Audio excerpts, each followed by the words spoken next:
Welcome, welcome, welcome. Hello, I'm your host, Mrs. M. And if you haven't, make sure you click the link below. That way you can subscribe to my channel and not miss out on anything you need to scale your business to 6 figures and beyond. Pow! Mainly using government contracts. That's right. So today, I want to share one thing with you. The government is buying. This is the buying season, government buying season. Really heavy between July and September 30th.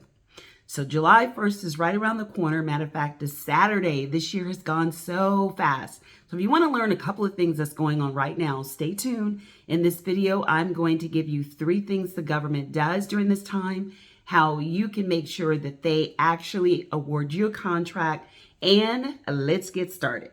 So the first thing is, I always call this government buying season because 3 things are going to occur around this time frame.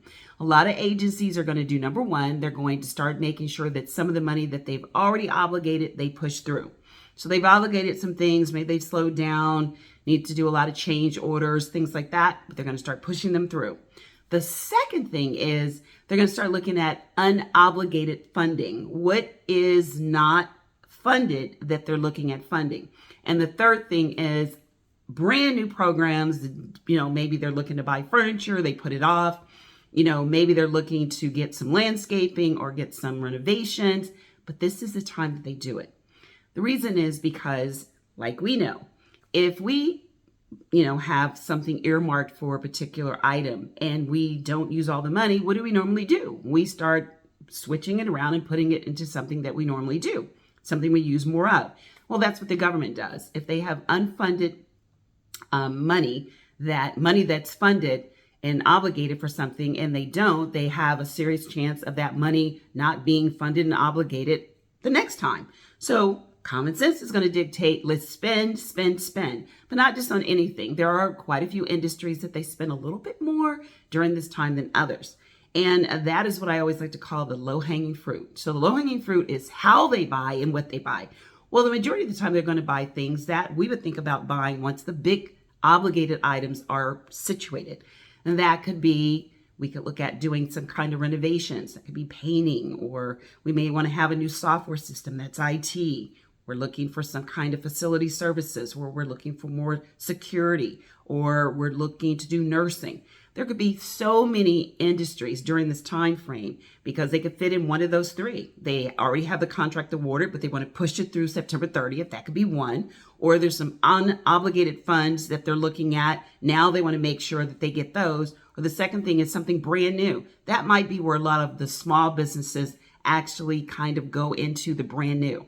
Now, I'm going to tell you the one thing that I would really love you to do, and that is to look over the fiscal year 2023 budget. Time is coming, tick, tick, tick, tick, tick, where it's going to be down. Start looking at the verbiage. I've mentioned that before. Make sure you do that, especially when you're looking at getting their attention during this time. There's going to be a lot of people that know who've been doing government contracts for a while. This is the time that they're really going to slide in under the radar. And a lot of people from shredding, which one of my students just won a shredding contract, and a large shredding contract. Once again, middleman method. He's one place and they need the shredding somewhere else. I think he's in North Carolina and they need the shredding in Idaho at one of the military bases. Or one of the bases in that area. It may not be at Idaho, but I know in that area. But he did win a shredding contract in Idaho.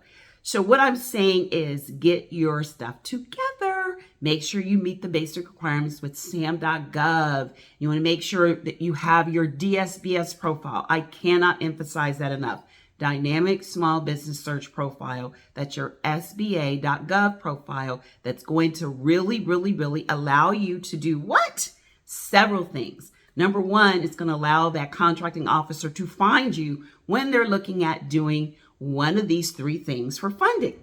Number 1, they're going to look at filling these unobligated funds in one of these major ways. Normally, one of these 3 is going to be 90% of what they do. They know that doing an open and full competition, that means when they do an RFP, request for proposal, could take a year. Well, they don't have that kind of time. They need to do this right now. So they're going to look at 3 things that I teach all the time. They're going to look at doing a simplified acquisition procedure, which is under that simplified acquisition threshold, 250 and below. They're going to look at doing the micro purchase threshold, which is 10K and below. And you need to be able to accept government credit cards for that. And or they're going to do GSA, General Services Administration or Agency, and that's going to be where they're looking at multiple awards for contracts. Well, that one you probably or may not be set up for, but the other two you definitely can. The micro purchase can easily be set up with a merchant account, and you can find a way to position your company where that contracting officer can find you. Now, I've talked about that through my different courses on how to get positioned in a nice little way where that contracting officer can find you. Well, if you want to know how to do that, then guess what you can do?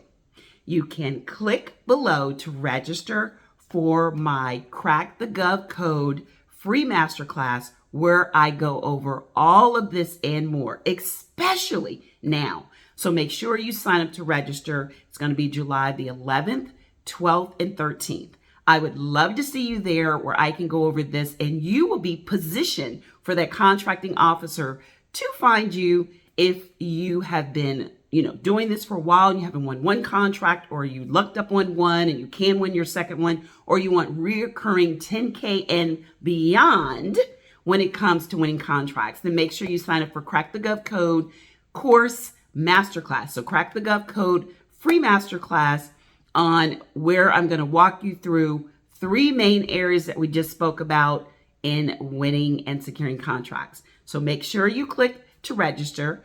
It is limited, space is limited, and time as well. Looking forward to seeing you. Until next time, be safe and take care. Bye-bye.